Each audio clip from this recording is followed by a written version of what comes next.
Hey, welcome to my channel Mathemagic with Mohsin Raza. And in this video, we are going to see what magic is behind with this identity. The identity says that if we have two numbers, let's say the numbers are a and b, then a plus b whole square is equals to a square plus 2ab plus b square. And we will see how we get this identity. And before watching this magic, please subscribe my channel to watch more interesting videos like this. So let's see how we get this. So here we take, let's say we are taking a to be a side, which is here, this yellow side. So let's say this is a, so here this is a,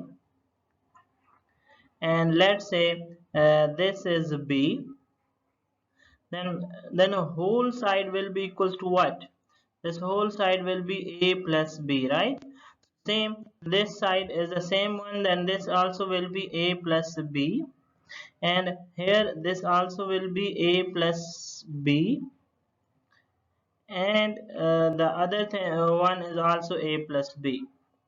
So what we had a square whose all sides are a plus b, then its area will be what? Then the area of this whole square will be a plus b whole square, right? So a plus b whole square we get. So if we cut this square into these parts, let's say this is the first part. Here if we draw a straight line, and also here we draw a straight line, then what we get?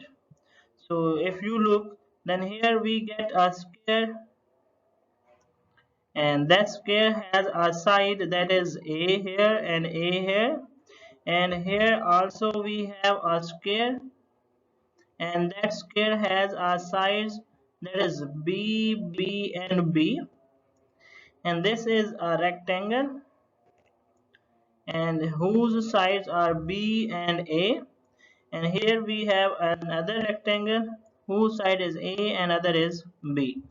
So look that there are the four parts. We have the two squares and two rectangles. The area of this square is what? The area of this square is b square, and area of this square is a square. So this whole will becomes equals to a square, and the other one is b square, and adding them, and here the two rectangles we have. The one rectangle has the area that is length into width, which is ab, and the other one is also ab. So ab and ab makes it 2ab, so here that will be 2ab. So in this way we get a plus b whole square is equals to a square plus 2ab plus b square. Isn't interesting? Yeah, this is interesting. So thank you for watching this video, and be tuned with me to watch more interesting videos. Thank you.